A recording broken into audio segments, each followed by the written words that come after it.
Londres, 1749. Le froid mordant de l'hiver anglais semblait s'être invité à l'intérieur même des murs chauds et lambrissés de Leicester House. Pourtant, une douce chaleur émanait des salons où l'attente se faisait palpable, presque électrique. Les chandeliers de cristal répandaient une lumière dorée sur les visages tendus, mais empreints d'une joie contenue. C'était une nuit où l'avenir d'une lignée royale se jouait, dans le murmure des robes de soie et le cliquetis discret des tasses à thé. Au cœur de cette fébrilité contenue, une nouvelle vie venait de prendre son premier souffle. La princesse Caroline Mathilda, sœur cadette du prince George, duc d'Édimbourg, venait au monde. Son arrivée fut accueillie non pas par des fanfares assourdissantes, mais par le soupir de soulagement de sa mère, la princesse Augusta, duchesse de Saxe-Gotha, et les espoirs silencieux de son père, Frédéric, prince de Galles. Dans cette demeure cossue, où l'opulence se mêlait à une certaine retenue hanovrienne, la petite princesse fut bercée par les promesses d'une vie où le devoir et la lignée royale seraient les fils conducteurs. Les premières années de Caroline Mathilda furent celles d'une enfance privilégiée, bien que marquée par la gravité de la cour britannique. Les jeux dans les jardins de Kew Palace, les leçons de musique et de danse dispensées par des précepteurs aux mines sévères, les promenades à cheval le long de la Tamise embrumée, tout cela formait le canevas de son existence. Elle grandit dans l'ombre protectrice de ses frères et sœurs, développant une curiosité vive pour le monde qui l'entourait, une sensibilité particulière aux arts et une imagination fertile. Son frère aîné, George, futur roi George III, était souvent absorbé par ses propres études et les responsabilités naissantes qui pesaient sur ses jeunes épaules. Caroline Mathilda, elle, naviguait dans ce monde d'étiquette et de protocole avec une grâce instinctive, mais avec une âme déjà en quête de quelque chose de plus profond, d'une affection sincère qui semblait parfois absente derrière les sourires officiels. L'éducation qu'elle reçut était celle d'une princesse destinée à un rôle d'épouse et de mère au sein d'une autre maison royale. On lui enseignait l'histoire, la géographie, les langues, mais surtout, l'art subtil de la diplomatie domestique, la manière de représenter sa famille et son pays.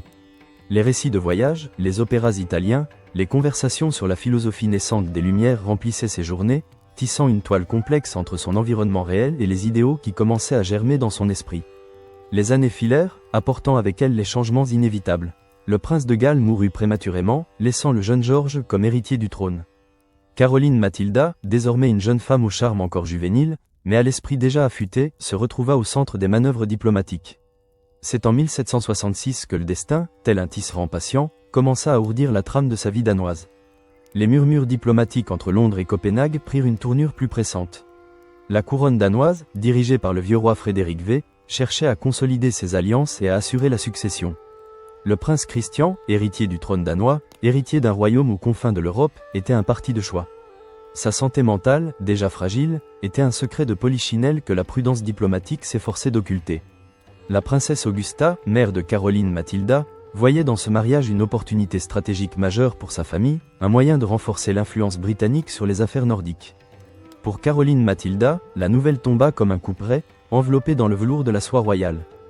Les fiançailles, célébrées en grande pompe à Londres, furent le théâtre d'une mascarade où l'urgence politique masquait les appréhensions. Les regards échangés entre la jeune princesse et les émissaires danois étaient empreints d'une curiosité mêlée d'une appréhension grandissante. L'inconnu s'étendait devant elle, vaste et déroutant comme l'océan qu'elle allait devoir traverser. Le voyage vers le Danemark fut une longue et mélancolique procession. Les calèches luxueuses, tirées par des attelages de chevaux fringants, traversaient des paysages qui changeaient progressivement, passant des collines verdoyantes de l'Angleterre aux plaines plus austères du continent. Caroline Mathilda, entourée de sa suite, observait le monde défiler à travers les vitres, le cœur serré par la nostalgie de ce qu'elle laissait derrière elle. Chaque relais, chaque auberge, chaque nouvelle ville traversée ajoutait une couche de fatigue à son âme déjà éprouvée. L'air devint plus frais, les ciels plus gris, et les visages qu'elle rencontrait plus réservés. L'arrivée à Copenhague fut empreinte d'une solennité froide. Le port, dominé par les silhouettes sombres des navires de guerre, semblait accueillir la nouvelle mariée avec une indifférence presque hostile.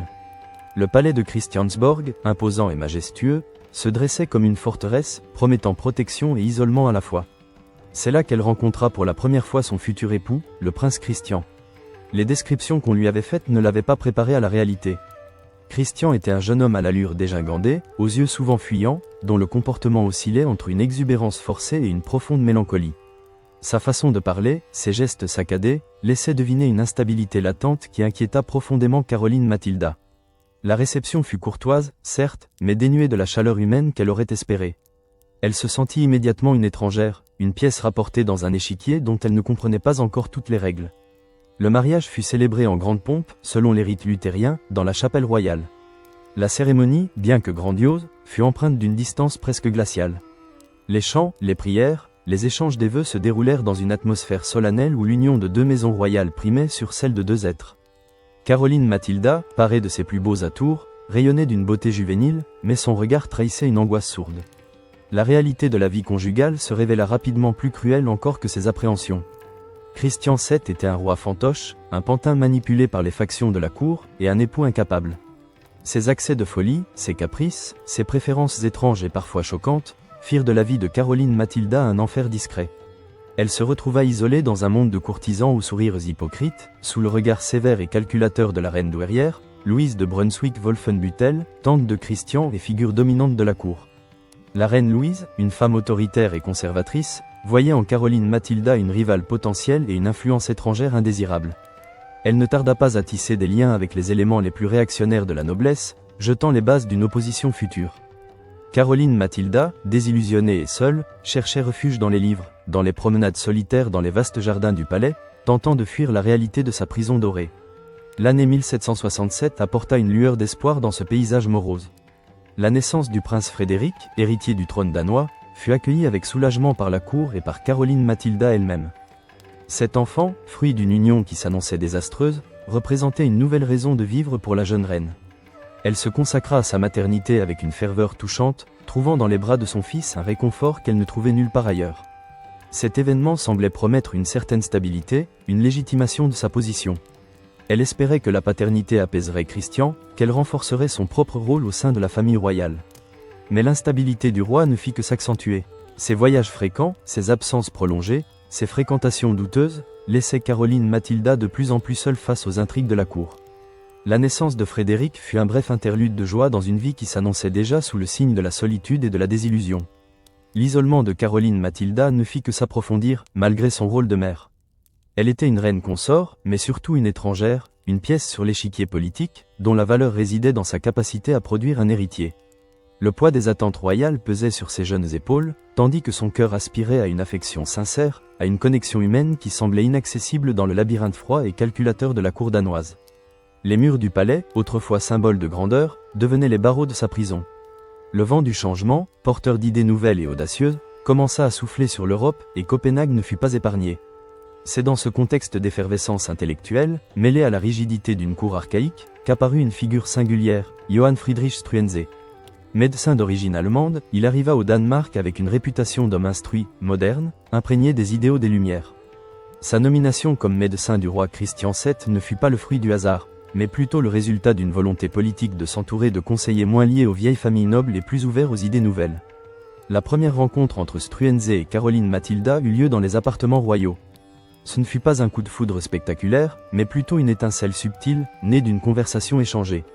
Peut-être parlèrent-ils de philosophie, de littérature, des œuvres de Rousseau ou de Voltaire, des sujets qui passionnaient Caroline Mathilda et que peu à la cour semblaient comprendre ou même apprécier.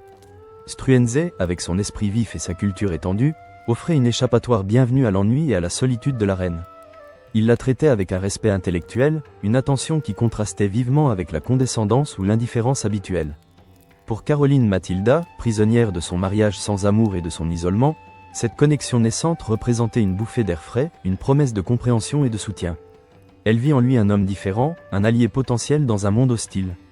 L'atmosphère de cette première rencontre était chargée d'une curiosité mutuelle, d'une reconnaissance silencieuse entre deux âmes sensibles prises au piège des conventions.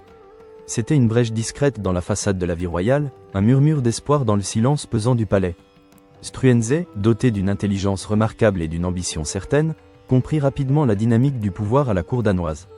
Il observa la déchéance progressive du roi Christian VII, dont la santé mentale se détériorait de plus en plus, le rendant incapable de gouverner. Parallèlement, il percevait le désarroi et la solitude de la jeune reine Caroline Mathilda. Son approche fut habile et pragmatique. En tant que médecin, il disposait d'un accès privilégié au roi, intervenant habilement pour calmer ses accès de démence, le conseillant, le guidant dans les affaires de l'État. Le roi, incapable de discernement, se reposait de plus en plus sur son médecin, le considérant comme un ami et un confident. Cette proximité avec le roi se traduisit naturellement par une influence accrue sur la reine. Caroline Mathilda, trouvant en Struensee non seulement un interlocuteur intelligent, mais aussi un homme capable de gérer le chaos entourant son mari, commença à lui accorder sa confiance. Elle voyait en lui un rempart contre les intrigues de la cour, un confident capable de comprendre ses aspirations et ses frustrations. La relation, d'abord professionnelle et amicale, commença à prendre une teinte plus intime, nourrie par les conversations secrètes, les regards échangés dans les couloirs du palais, les confidences murmurées au détour d'un jardin. Struensee, de son côté, percevait le potentiel de cette relation. Il savait que le soutien de la reine était essentiel pour asseoir son pouvoir et mettre en œuvre ses idées réformatrices. L'atmosphère de ces moments était empreinte d'une complicité naissante, d'une alliance tacite se formant dans l'ombre, tandis que le roi, indifférent et manipulé, continuait de naviguer dans sa propre réalité déconnectée. Pour Struensee, c'était l'ascension. Pour Caroline Matilda, c'était le début d'une échappatoire à sa solitude. L'influence de Struensee ne se limita bientôt plus à la sphère privée du roi et de la reine. Fort du soutien royal, il commença à proposer et à mettre en œuvre une série de réformes audacieuses, inspirées par les penseurs des Lumières. Il abolit les corporations, réorganisa l'administration, introduisit une plus grande liberté de la presse et entreprit de réformer le système judiciaire. Ces mesures, visant à moderniser le Danemark et à réduire le pouvoir de l'aristocratie traditionnelle, suscitèrent une opposition féroce. La reine douairière Juliane Marie, tante du roi et figure de proue du parti conservateur, voyait d'un très mauvais œil cette ascension fulgurante d'un roturier allemand. Elle détestait Struensee, qu'elle considérait comme un parvenu dangereux, et méprisait Caroline Matilda, qu'elle accusait d'influencer le roi de manière néfaste. Les cercles conservateurs de la noblesse, menés par des figures comme Rantzau, se sentirent menacés dans leurs privilèges ancestraux. Ils commencèrent à comploter dans l'ombre, rassemblant les mécontents, attisant les rumeurs et préparant leur revanche. L'atmosphère politique devint de plus en plus tendue. D'un côté, les partisans des réformes voyaient en Struensee un sauveur. De l'autre, ses ennemis le considéraient comme un tyran ambitieux. Caroline Matilda, consciente des dangers, mais convaincue de la justesse des idées de Struensee, se tenait à ses côtés, soutenant activement sa politique. Elle partageait son enthousiasme pour le changement, mais ressentait aussi une inquiétude grandissante face à la violence des réactions. Le pouvoir de Struensee atteignait son apogée, mais il était assis sur des sables mouvants, menacé par la haine et la peur qu'il avait engendrée. Au milieu de cette tourmente politique, la relation entre Caroline Matilda et Struensee s'épanouit en une liaison amoureuse profonde et passionnée. Les confidences échangées devinrent des aveux d'amour, les regards complices se transformèrent en étreintes secrètes. Caroline Matilda, piégée dans un mariage sans amour, où son époux était incapable de lui offrir affection ou soutien, trouva auprès de Struensee l'amour, la compréhension et la passion qui lui faisaient cruellement défaut. Struensee, de son côté, était éperdument amoureux de la reine, séduit par son esprit, sa beauté et sa sensibilité. Leur amour naissant se déroulait dans le secret le plus absolu, au cœur même du palais, sous le nez des courtisans et des ennemis. Chaque instant partagé était teinté d'une joie intense, mais aussi d'une conscience aiguë du danger. Ils savaient que leur relation était scandaleuse, qu'elle représentait un défi direct aux conventions et à l'ordre établi. Les murmures de la cour se firent plus insistants, les regards accusateurs se multiplièrent. L'intimité croissante entre la reine et son médecin devint le sujet de toutes les conversations, alimentant les rumeurs d'adultère et de trahison. Caroline Matilda, autrefois princesse modèle, se retrouvait désormais au centre d'un scandale potentiel qui menaçait sa réputation et sa position. Pourtant, l'amour qui les unissait était plus fort que la peur. Ils s'accrochaient l'un à l'autre, trouvant dans leur passion un refuge contre le monde extérieur, une audace nouvelle face au danger imminent. L'atmosphère était électrique, chargée de désirs secrets et de menaces voilées.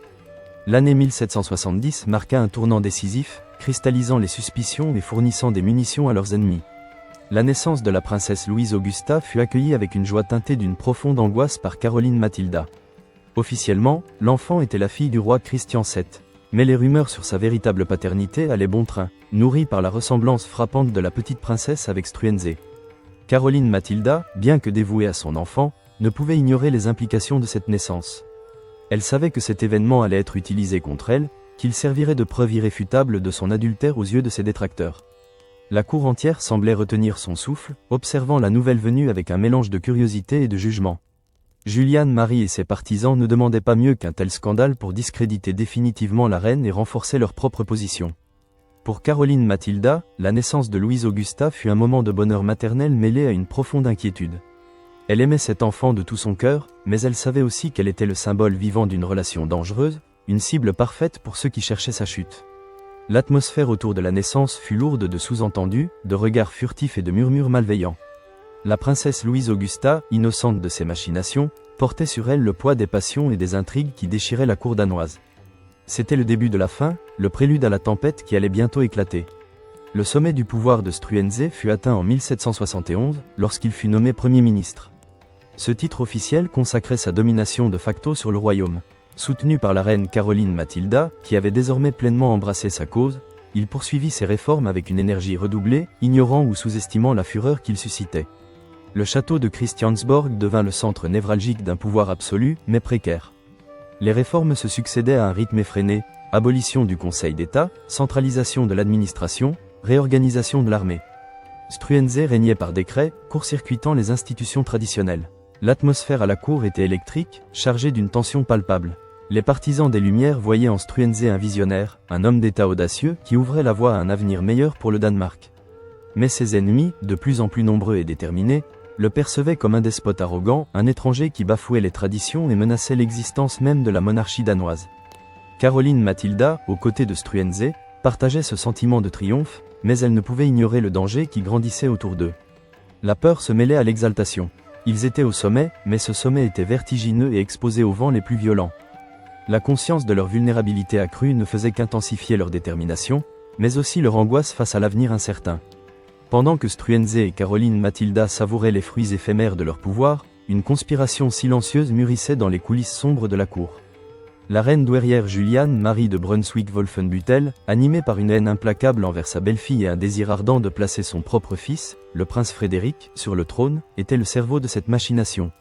Elle trouva des alliés naturels parmi les nobles conservateurs, les ecclésiastiques traditionalistes et tous ceux qui se sentaient lésés par les réformes de Struensee. Des figures comme Rantzau, initialement proche du roi mais devenu un fervent opposant, jouèrent un rôle clé dans l'organisation du complot. Les réunions secrètes se tenaient dans des lieux discrets, les alliances se forgeaient dans le secret des antichambres. L'objectif était clair: renverser Struensee, mettre fin à son règne de terreur réformatrice et restaurer l'ordre ancien. La conspiration était nourrie par la peur de perdre leurs privilèges, par le ressentiment envers l'influence étrangère, et par une profonde hostilité envers Caroline Mathilda, considérée comme la complice et la maîtresse de Struensee. Juliane Marie, avec une détermination froide et calculatrice, tissait sa toile, attendant le moment propice pour frapper. L'atmosphère de ces préparatifs était empreinte d'une détermination sinistre, d'une haine implacable dissimulée derrière des sourires de façade. Chaque jour qui passait rapprochait l'échéance, rapprochait le moment où la foudre allait s'abattre sur les amants maudits et leur règne éphémère. La nuit du 16 au 17 janvier 1771 fut une nuit de cauchemar pour le palais de Christiansborg. Tandis que la ville de Copenhague dormait paisiblement, bercée par le froid mordant de l'hiver, le chaos éclata à l'intérieur des murs royaux. Les conspirateurs, menés par le colonel Köhler, avaient agi avec une rapidité et une audace stupéfiantes. À l'aube, alors que les premières lueurs grises commençaient à poindre à l'horizon, les troupes fidèles aux conspirateurs envahirent le palais. Les portes furent enfoncées, les gardes surpris et maîtrisés. Le roi Christian VII, manipulé par sa belle-mère et ses conseillers, donna l'ordre d'arrêter Struensee. Le Premier ministre, surpris dans son sommeil, fut emmené sans ménagement, ses protestations et ses appels à la raison restant lettre morte. Caroline Mathilda fut réveillée en sursaut par le tumulte. Des hommes armés firent irruption dans ses appartements. Elle se retrouva face aux conspirateurs, le visage décomposé par la fureur et la détermination. Le roi lui-même était présent, regardant la scène avec une indifférence troublante, comme s'il était spectateur d'un drame qui ne le concernait pas directement. La reine fut arrachée à son lit, séparée de ses enfants encore endormis et emmenée en captivité. La panique s'empara du palais. Les cris, le bruit des armes, l'agitation frénétique créaient une atmosphère de terreur généralisée. Caroline Mathilda, nue et tremblante, se sentit trahie, abandonnée, sa vie basculant dans l'horreur la plus totale. Ce coup d'État soudain et violent mettait fin brutalement à l'ère des réformes et plongeait le Danemark dans une nouvelle période d'incertitude et de violence politique. Le coup d'État avait réussi, mais il fallait désormais légitimer la prise de pouvoir et éliminer les figures centrales du régime déchu. Struensee fut jeté dans les cachots froids du château de Copenhague, soumis à un interrogatoire incessant. Les accusations étaient graves: adultère avec la reine, trahison envers le roi, tentative d'usurpation du pouvoir. Le procès qui s'ensuivit fut une parodie de justice. Menacé, torturé peut-être, Struensee fut contraint d'avouer des faits qui furent ensuite utilisés contre lui pour le condamner. La pression était immense, et la volonté de le voir disparaître était manifeste. Pendant ce temps, Caroline Mathilda était interrogée séparément. Sa déposition, arrachée dans un état de choc et de peur, fut interprétée et manipulée pour servir les desseins des conspirateurs. Le but était de la discréditer totalement, de la présenter comme une reine adultère et indigne, dont l'influence néfaste devait être éradiquée. L'atmosphère des interrogatoires et du procès était celle d'une chasse aux sorcières, où la culpabilité était présumée et la sentence déjà écrite. L'injustice flagrante, le manque de preuves tangibles, tout cela était balayé par la force brute de la faction au pouvoir. Le sentiment d'horreur et d'impuissance de Struensee face à ce système corrompu devait être écrasant. Il voyait son œuvre anéantie, sa vie sur le point de se terminer dans la violence et l'opprobre, victime des forces conservatrices qu'il avait tenté de combattre. La fin de Struensee fut aussi brutale que son ascension avait été rapide. Le 28 avril 1771, il fut exécuté publiquement sur la place du marché de Copenhague. La foule, manipulée par la propagande des conspirateurs, assista à son exécution avec un mélange morbide de curiosité et de haine. Le spectacle fut barbare, une mise en scène macabre destinée à marquer les esprits et à dissuader toute tentative de révolte. Struensee, dépouillé de ses titres et de sa dignité, fut brisé physiquement et moralement avant de subir le supplice final. Son exécution marqua la fin d'une époque, la fin des espoirs de réformes radicales au Danemark. Caroline Mathilda, quant à elle, fut épargnée de la peine capitale, mais condamnée à l'exil. Cette clémence relative fut en grande partie le résultat de l'intervention de son frère, le roi George III d'Angleterre, qui craignait pour la réputation de sa famille et la dignité de sa sœur. Néanmoins, la sentence était lourde. Elle devait quitter le Danemark à jamais, renoncer à son titre de reine consort, et, plus douloureux encore, être séparée de ses deux jeunes enfants, Frédéric et Louise Augusta. L'atmosphère de ces derniers jours au Danemark fut empreinte de tristesse infinie, de désespoir et d'une amère résignation. La reine, déchue et exilée, emportait avec elle le poids de ses amours, de ses ambitions déçues et de la perte irréparable de ses enfants. L'exécution de Struensee fut le point culminant tragique de cette période tumultueuse, scellant le destin de deux amants qui avaient osé défier les conventions et rêver d'un monde meilleur.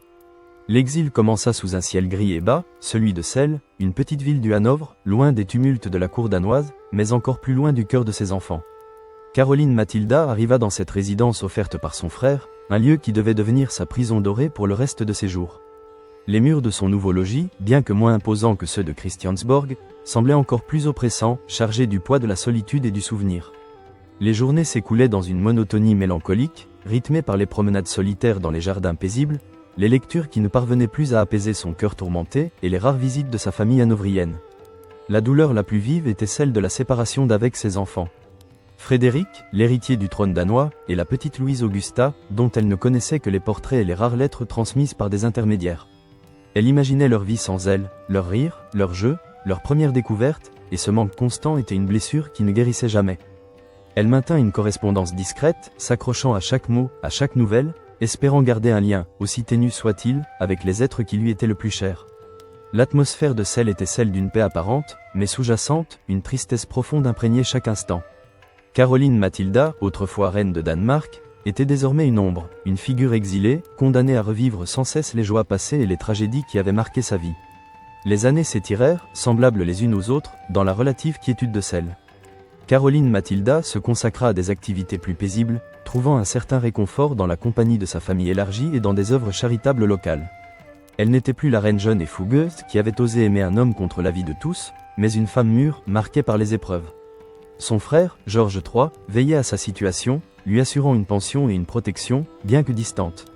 Il était préoccupé par la réputation de la couronne britannique, mais aussi, sans doute, par un reste d'affection fraternelle.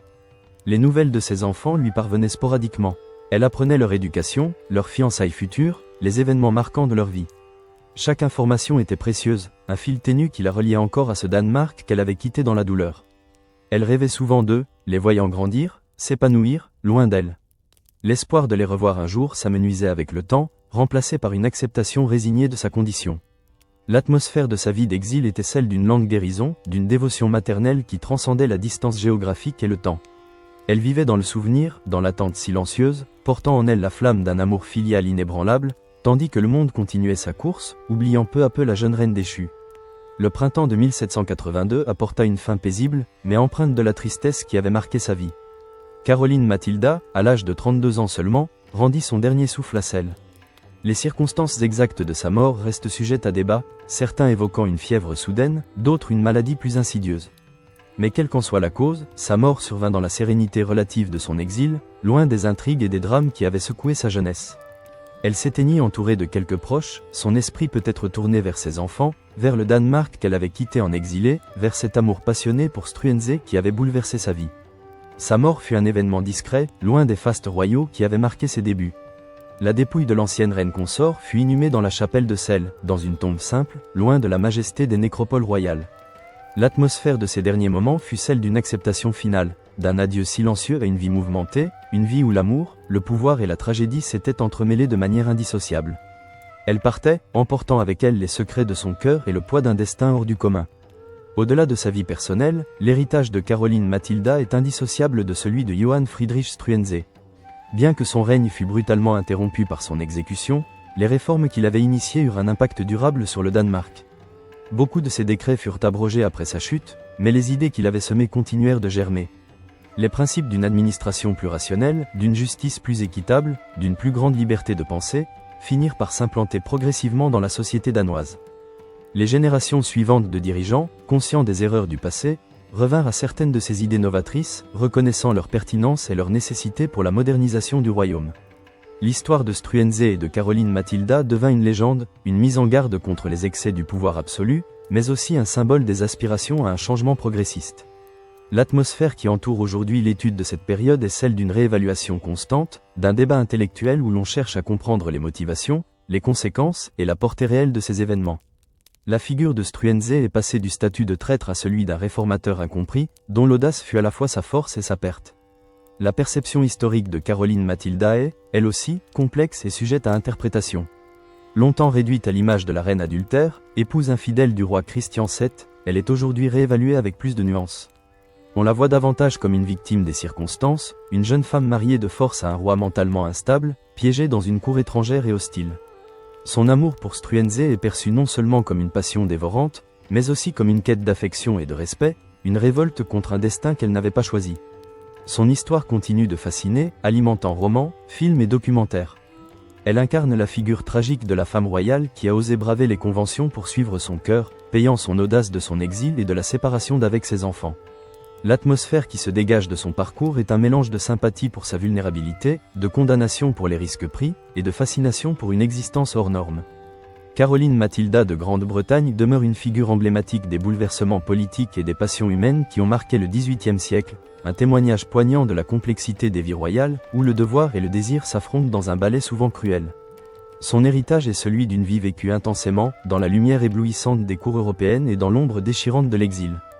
Le froid mordant de l'hiver danois s'insinuait jusque dans les appartements royaux, un écho familier de la froideur qui semblait désormais régir le cœur de Caroline Matilda. 1768, l'année où le docteur Johann Friedrich Struensee, médecin allemand au regard vif et à l'esprit affûté, avait fait son entrée dans la vie étriquée de la cour de Copenhague. Il n'était qu'un praticien parmi d'autres, appelé pour soigner le roi Christian VII, dont l'esprit vacillant était devenu le sujet de toutes les conversations, chuchotées derrière les éventails et les mains gantées. Mais Struensee n'était pas un homme ordinaire. Il portait en lui l'élan des Lumières, une confiance tranquille et une intelligence qui tranchaient avec la vacuité des courtisans habituels. Caroline Matilda, encore si jeune, se souvenait de cette première rencontre. Elle avait observé cet étranger avec une curiosité mêlée d'une pointe d'appréhension. Lui, d'une démarche assurée, avait adressé la parole au roi avec une fermeté respectueuse, puis son regard s'était posé sur elle. Il n'y avait pas eu la déférence servile des uns, ni le regard lubrique des autres. Juste une reconnaissance silencieuse, une évaluation discrète. Elle avait été frappée par la clarté de ses yeux, par la manière dont il semblait percevoir au-delà des apparences, au-delà de la parure royale. Sa solitude, si prégnante depuis son arrivée dans ce pays étranger, avait trouvé là une première brèche. Dans le brouhaha constant des intrigues de cour, dans l'indifférence polie de son époux, Struensee représentait une promesse. Une promesse d'écoute, de compréhension, peut-être même d'une conversation qui ne tournerait pas autour des querelles de préséance ou des derniers potins. Le docteur gagnait rapidement du terrain. Sa compétence pour apaiser les crises du roi Christian était indéniable. Les accès de folie, les accès de rage, les moments de prostration inexplicable du monarque semblaient moins violents, moins fréquents sous la main experte du médecin. Christian, dans sa confusion, s'était attaché à cet homme qui lui apportait un semblant de répit. Et par extension, Caroline Matilda voyait son propre accès aux faveurs du roi s'améliorer. Struensee, d'une habileté consommée, savait naviguer dans les eaux troubles de la cour. Il ne cherchait pas ostensiblement le pouvoir, mais il se rendait indispensable. Il était le confident du roi, le seul à pouvoir le calmer, à le conseiller. Et naturellement, il devenait le confident de la reine. Leurs conversations, d'abord discrètes, se firent plus fréquentes. Elles commençaient souvent dans la bibliothèque du palais, où Caroline Matilda cherchait refuge parmi les livres, ou lors de promenades dans les jardins désolés du domaine royal.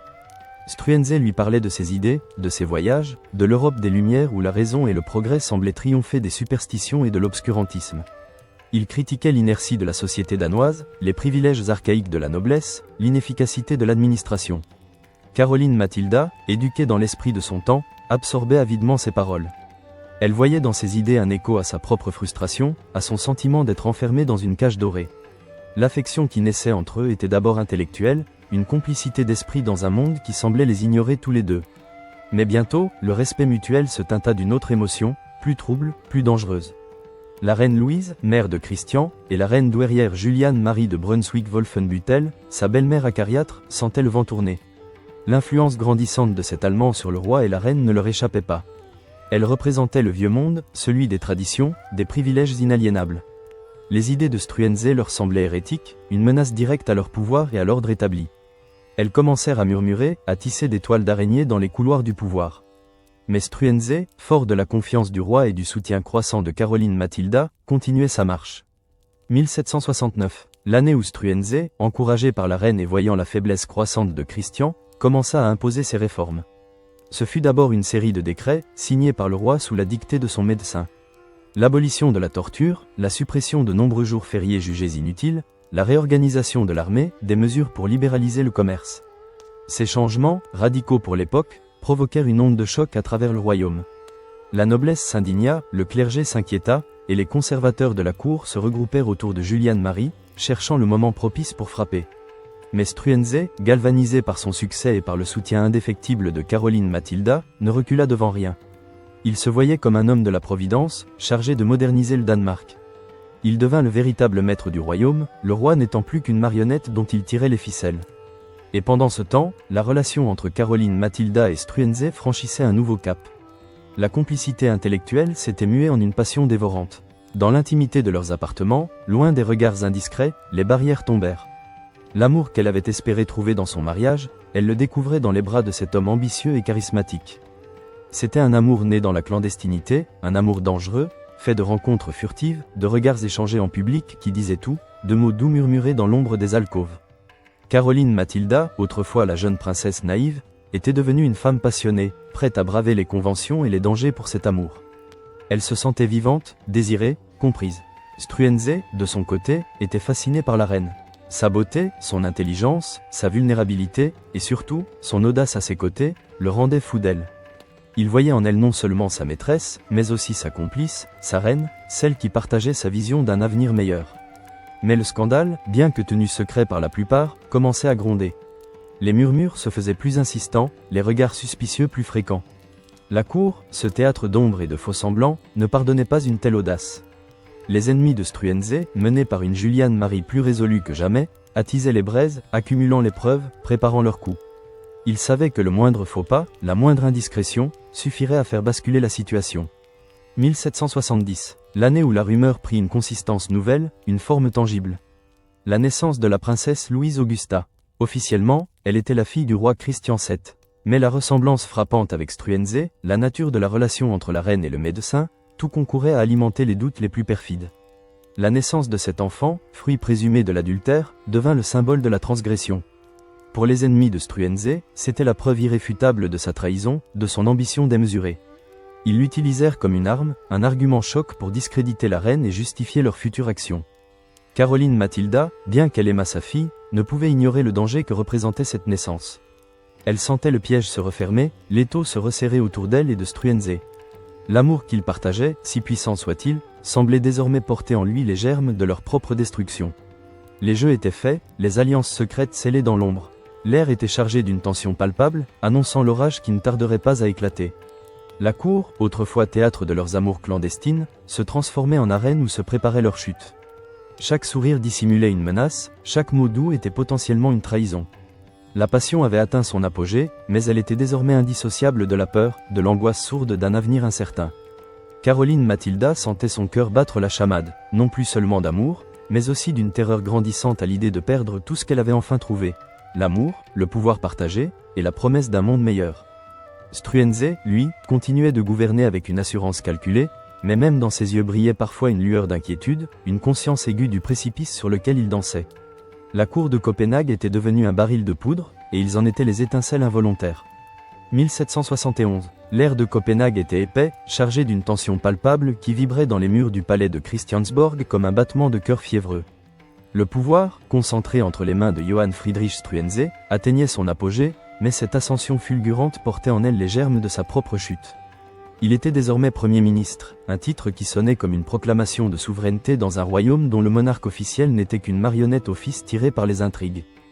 Caroline Mathilda, sa reine, sa confidente, son amour, se tenait à ses côtés, le visage illuminé par un mélange d'enthousiasme pour les réformes et d'une inquiétude grandissante.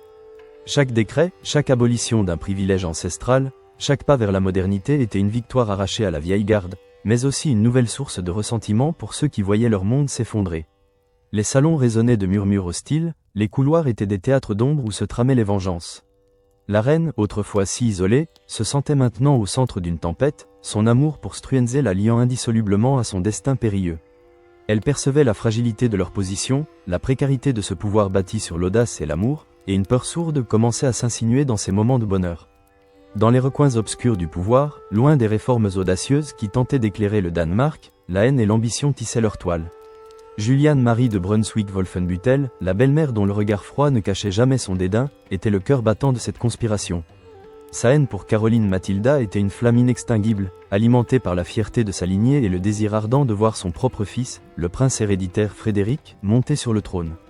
Elle n'agissait pas seule, des nobles déchus de leurs privilèges, des ecclésiastiques effrayés par la sécularisation, et peut-être même des puissances étrangères observant avec inquiétude l'ascension du médecin allemand, se ralliaient à sa cause. Les réunions étaient secrètes, tenues dans des demeures isolées, sous le couvert de la nuit. Les cartes étaient déployées, les alliances forgées dans le silence complice des traîtres. Chaque regard échangé était une promesse de sang, chaque serment un pacte contre la reine et son amant. L'objectif était clair, renverser le gouvernement, éliminer Struensee et restaurer l'ordre ancien. La reine Louise, mère de Christian VII, une femme d'une volonté de fer et d'une intelligence politique aiguisée, observait la situation avec une froideur calculatrice, attendant le moment opportun pour frapper, soutenant discrètement les factions conservatrices. Envold Brandt, autrefois proche du roi, naviguait dans les eaux troubles, son allégeance fluctuant au gré des vents de la cour, tandis que Ranzo, un conseiller influent, jouait un rôle ambigu, ses véritables motivations restant voilées. Le froid mordant de l'hiver danois n'était rien comparé à la glace qui s'était emparée des cœurs des conspirateurs. Le coup d'État éclata avec la violence soudaine d'une tempête. Les portes des appartements royaux furent enfoncées dans un fracas assourdissant. Des soldats, le visage durci par le devoir ou la soif de pouvoir, envahirent les lieux, leurs bottes résonnant sur les parquets précieux comme des coups de marteau sur une enclume. Struensee, surpris dans son sommeil ou dans une conversation avec la reine, fut arrêté sans ménagement. Les chaînes froides se refermèrent sur ses poignets, scellant son sort. Caroline Mathilda fut tirée du lit, sa robe de nuit légère offrant une piètre protection contre le froid et la terreur qui l'envahissait. Elle se retrouva face à ses bourreaux, des visages familiers empreints d'une cruauté nouvelle. Le roi Christian VII, pâle et tremblant, était là, manipulé, son regard vide reflétant l'horreur et la confusion. On lui arracha sa liberté, on la sépara de ses enfants endormis, des cris étouffés dans le chaos de la nuit. La panique s'empara du palais, un tourbillon de cris, d'ordres hurlés, de portes claquées. La reine, déchue en un instant de son statut, se sentit submergée par un sentiment de trahison absolue, la peur pour sa vie se mêlant à l'angoisse pour l'avenir de ses enfants. Le procès de Struensee fut une parodie de justice, un spectacle macabre orchestré pour satisfaire la soif de vengeance des vainqueurs. Les accusations pleuvaient, aussi lourdes que les chaînes qui enserraient le cou de l'ancien Premier ministre: adultère, trahison, usurpation du pouvoir. Les mots, déformés par la haine, devenaient des armes. Les aveux, arrachés sous la contrainte, peut-être même sous la torture, furent brandis comme des preuves irréfutables. Le tribunal, composé d'hommes dont les intérêts étaient directement menacés par les réformes, était juge et partie. L'atmosphère était délétère, un mélange d'hystérie collective et de froide détermination. Caroline Mathilda, emprisonnée dans une autre aile du palais, subissait ses propres interrogations. On lui extorquait des mots, des phrases, qui seraient ensuite retournés contre elle, déformés pour servir le récit des conspirateurs. Chaque question était un piège, chaque réponse une potentielle condamnation. Elle voyait la machination se dérouler, impuissante, le désespoir la rongeant. Elle était une pièce sur l'échiquier, sacrifiée sur l'autel de la politique et de la morale conservatrice. L'injustice flagrante, la cruauté du système qui se déchaînait contre l'homme qu'elle aimait et contre elle-même, la plongeait dans une horreur indicible. La fin avril 1771 vit la culmination de cette tragédie. L'exécution de Struensee fut un événement public, brutal, destiné à marquer les esprits et à servir d'avertissement. Le corps de l'ancien favori, brisé mais digne, fut exposé à la vindicte populaire, une image qui entrait longtemps les mémoires. La sentence pour Caroline Mathilda fut moins sanglante, mais tout aussi dévastatrice. Déchue de son titre de reine, bannie du royaume qu'elle avait un jour espéré aimer, elle fut condamnée à l'exil. Cette clémence relative, une concession arrachée par son frère, Georges III, roi d'Angleterre, ne fut qu'un mince réconfort face à l'immensité de sa perte. La séparation d'avec ses enfants fut le coup de grâce, une blessure béante qui ne cicatriserait jamais. Elle quitta le Danemark, emportant avec elle les fantômes de son passé, les souvenirs d'un amour passionné, les regrets d'une vie brisée, et l'amertume d'une injustice cuisante. La reine, le symbole d'une tentative audacieuse de réforme, était désormais une paria, reléguée aux confins d'une existence solitaire, le cœur lourd du poids de ce qu'elle avait vécu et de ce qu'elle avait perdu. Le zénith du pouvoir avait cédé la place à l'abîme de la chute, marquant la fin brutale d'une ère et le début d'une longue et mélancolique errance. 1771, l'exil à Celle, loin du Danemark et de ses enfants, le carrosse s'immobilisa enfin, le cliquetis des chaînes de ses entraves se fondant dans le murmure résigné d'une ville qui semblait avoir oublié le bruit du monde. Celle, un nom qui résonnait comme une sentence, un écho lointain des fastes de Copenhague, des ors ternis de Christiansborg, des rires évanouis de ses enfants. Caroline Mathilda descendit, le pied posé sur le gravier humide de la cour de l'ancien palais ducal, une structure moins imposante, plus intime, mais dont chaque pierre semblait taillée dans la mélancolie. L'air était frais, portant l'odeur de la terre mouillée et du bois de chauffage, un parfum plus humble, plus terre à terre que les effluves de jasmin et de cire d'abeille de sa vie passée. Elle était loin, si loin, de tout ce qui avait constitué son existence, de son frère, le roi Georges, dont la sollicitude distante avait finalement arraché cette concession d'exil, de la cour danoise qu'il avait vue reine puis paria, et surtout, de ses enfants, le prince héritier Frédéric et la petite Louise Augusta, dont les visages étaient désormais des images gravées dans la douleur, des souvenirs que le temps menaçait d'éroder. L'isolement était une chape de plomb, un silence assourdissant qui ne laissait place qu'à la rumeur lancinante de ses propres pensées. Chaque objet, chaque ombre dans les pièces austères de sa nouvelle demeure, semblait lui renvoyer le reflet de ce qui avait été perdu. Les soieries étaient plus simples, les portraits moins grandiloquents, et le moindre rayon de soleil filtrant à travers les vitres épaisses semblait lutter pour percer l'obscurité de son âme. Elle était une reine déchue, une mère exilée, une femme brisée par les tourbillons d'une histoire qu'elle avait contribué à écrire, mais dont elle n'avait pu maîtriser la fin tragique. La solitude était sa compagne la plus fidèle, une ombre silencieuse qui la suivait dans ses promenades solitaires dans les jardins déserts, où les feuilles mortes semblaient murmurer les noms de ceux qui n'étaient plus. Elle essayait de maintenir un lien, une connexion ténue avec le monde qu'elle avait quitté, par des lettres, des missives confiées à des courriers dignes de confiance, mais la distance, cette maîtresse cruelle, transformait les mots en échos lointains, les sentiments en souvenirs flous. Le poids de l'attente, l'angoisse de ne pas savoir, de ne pas voir, rongeait son cœur jour après jour. 1771, 1782, la vie d'exil. Les tentatives de maintenir le lien avec ses enfants, les années s'étiraient, fluides et monotones, marquant leur passage par le changement subtil des saisons dans le paysage hanovrien. Caroline Mathilda s'était installée dans un rythme de vie dicté par la prudence et la discrétion. Les lettres qu'elle recevait, rares et souvent laconiques, étaient ses seuls liens tangibles avec le Danemark. Elle lisait entre les lignes, cherchant des indices de la santé, du bonheur, de l'éducation de Frédéric et Louise Augusta. Elle imaginait leurs voix, leurs rires, leurs jeux, des images qui prenaient une teinte de plus en plus fantomatique, comme des gravures anciennes dont les détails s'estompent avec le temps.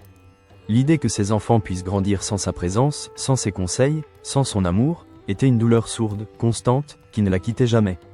Elle se consacrait aux œuvres de charité locales, trouvant un certain réconfort dans l'aide apportée aux plus démunis, une manière de donner un sens à son existence désormais vidée de sa substance royale. Son frère, Georges III, bien qu'éloigné, continuait de veiller sur elle, veillant à ce que ses besoins matériels soient satisfaits, mais incapable de lui accorder la seule chose qu'elle désirait ardemment, la réunification avec sa famille. Elle était une pièce sur un échiquier politique, déplacée par des mains invisibles, une existence suspendue aux décisions des hommes qui avaient orchestré sa chute. Parfois, lors de soirées particulièrement sombres, elle revoyait les visages de ses accusateurs, la haine dans les yeux de Juliane Marie, l'indifférence calculatrice de la reine douairière Louise, la manipulation évidente du roi Christian VII, et la figure tragique de Struensee, dont le destin avait été si intimement lié au sien.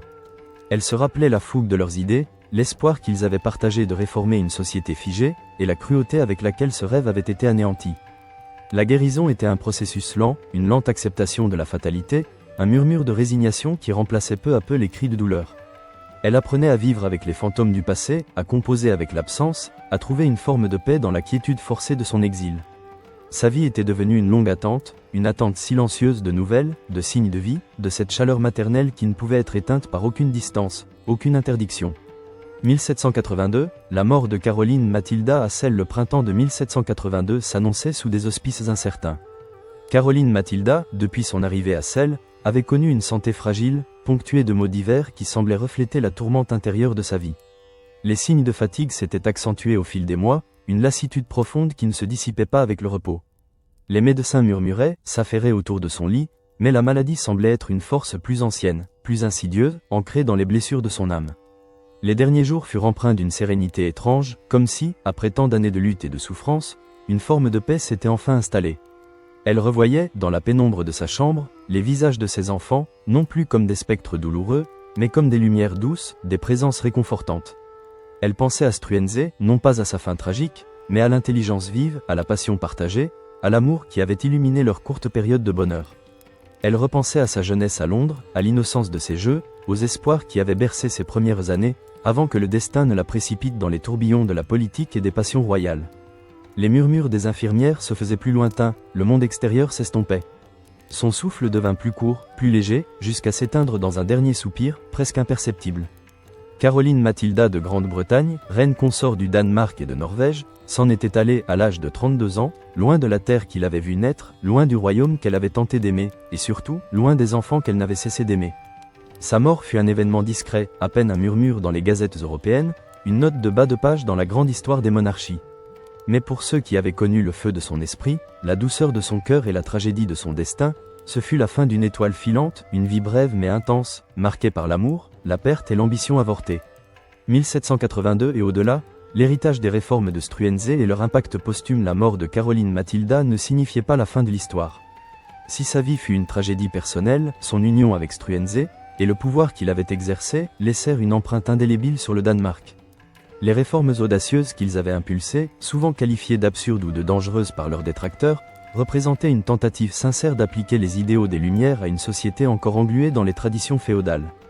L'abolition de la torture, la liberté de la presse, la réorganisation de l'administration, la tentative de limiter le pouvoir de la noblesse terrienne, toutes ces mesures, bien que balayées dans la précipitation du coup d'État et l'exécution de Struensee, n'avaient pas disparu dans le néant. La graine avait été semée. Les générations futures, confrontées aux mêmes problèmes de stagnation et d'injustice, reviendraient puiser dans l'héritage intellectuel de cette période tumultueuse. Les historiens, au fil du temps, commencèrent à réévaluer la figure de Struensee, non plus comme un simple aventurier ou un tyran éclairé, mais comme un visionnaire précoce, un réformateur dont les idées étaient peut-être trop en avance sur son temps.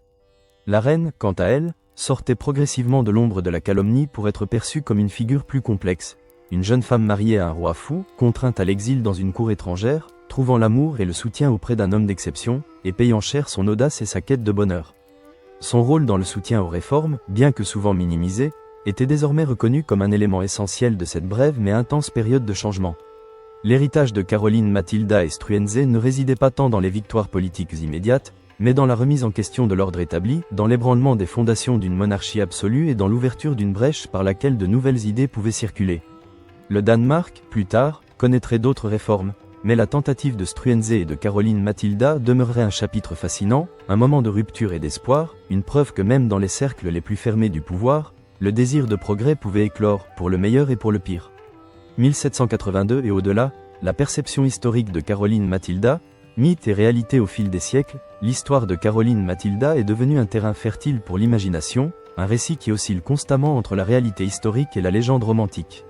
Elle est souvent dépeinte comme une victime innocente, une jeune femme mariée de force à un tyran, tombée amoureuse d'un intellectuel charismatique, et finalement sacrifiée sur l'autel des intrigues de cour. Cette image, bien que séduisante, tend à simplifier une réalité bien plus complexe. Caroline Mathilda n'était pas une marionnette passive. Elle était une princesse éduquée, une femme dotée d'une volonté propre, qui a fait des choix, parfois audacieux, parfois imprudents. Son amour pour Struensee, indéniable, fut le catalyseur de sa chute, mais aussi le symbole de son aspiration à une vie plus libre, plus authentique, loin des contraintes du protocole et des mariages arrangés. La perception de son histoire a évolué avec les époques. Les contemporains, marqués par le scandale et la peur, l'ont souvent condamnée sans appel. Les générations suivantes, plus sentimentales, ont eu tendance à la glorifier en faisant une héroïne romantique. Aujourd'hui, les historiens s'efforcent de démêler le mythe de la réalité, de comprendre les motivations profondes de ses actions, les pressions qu'elle a subies et l'impact de ses choix sur le destin du Danemark. Son histoire continue de fasciner car elle touche à des thèmes universels, l'amour impossible, la quête de liberté, la lutte contre l'oppression, le pouvoir destructeur des jalousies et des ambitions politiques. Caroline Mathilda reste une figure tragique, une reine dont la vie fut une courte étincelle dans la nuit de l'histoire européenne, mais dont la lumière, malgré sa brièveté, continue de nous éclairer sur la complexité des vies royales, sur les sacrifices qu'elles exigent, et sur la force indomptable de l'esprit humain face à l'adversité. Son destin, scellé par une cour étrangère et des machinations politiques, demeure un témoignage poignant de la fragilité du bonheur et de la puissance durable des passions humaines.